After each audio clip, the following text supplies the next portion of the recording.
Fabric, much like our own lives, is fragile.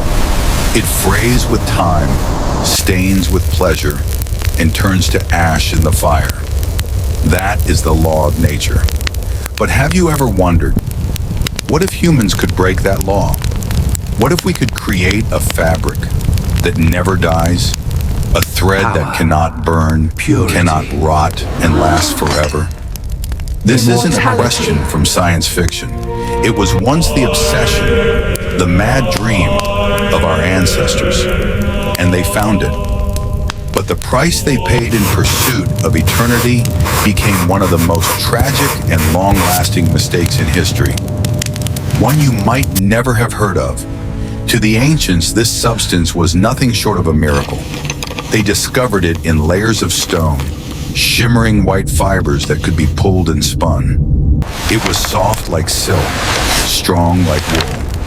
But what made it divine was its defiance of fire. Flames, the destroyer of all, bowed before it. This was no longer a mere material. It was a challenge to the natural order. To rational minds like Pliny the Elder of Rome, the logic was simple. 1. Only the gods could create something indestructible. 2. This material came from deep within the earth, the home of the gods. Therefore, it must be the fabric of the divine. It soon became the ultimate symbol of power and purity. Kings used it as tablecloths to prove they could conquer fire itself. Priests used it as wicks for eternal flames, a direct link to the heavens. It wrapped the bodies of royalty in burial, believed to protect their souls from decay. It was the carbon fiber of the ancient world, rare, precious, and charged with immense symbolic power. But then a terrible paradox emerged. In the mines and workshops where this divine fabric was made, a strange plague began to spread. The strongest laborers, slaves, and craftsmen suddenly struggled to breathe. Their chests tightened. They coughed blood. Now put yourself in their place and reason it out. Fact 1. We are harvesting a holy material. Fact 2. Only those who touch and breathe it die. Fact 3. The wealthy who simply use the finished cloth remain unharmed. The only logical conclusion? It must be a curse. They believed the gods were punishing mortals for stealing and weaving their sacred secret. This wasn't a disease. It was divine retribution. But what fooled even the greatest minds for nearly 2,000 years? The answer lies in its greatest strength. This fabric, what we now call asbestos, literally means indestructible, and that was the problem. Its immortality wasn't just against fire, it was against the human body itself. Imagine inhaling glass dust. Your lungs would suffer damage. Now imagine inhaling millions of microscopic, glass-like needles. Sharp, unbreakable, eternal. That's what happens when you breathe asbestos fibers. Our bodies can't destroy them. The immune system can't fight them.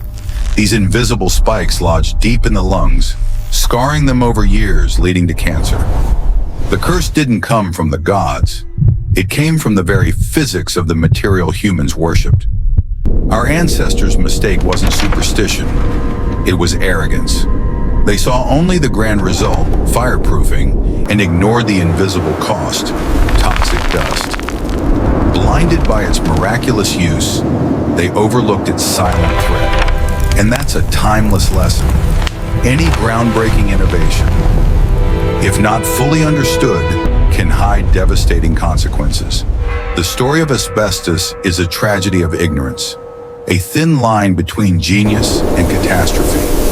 It forces us to always ask, what is the price of progress?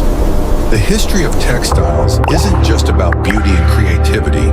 It's about power, ambition, and immeasurable loss. But in history, there were fabrics that didn't kill quietly. They got people executed in public, simply for wearing them. A color rarer than gold, so exclusive that a commoner wearing it could be charged with treason. If you want to know why royal purple was so powerful, and how it was made from tens of thousands of rotting sea snails, we'll unravel that secret in the next video. Leave a comment below to share your thoughts on the story of asbestos. Don't forget to like and subscribe so you won't miss the dramatic hidden tales of fashion history. Thank you for watching. See you next time.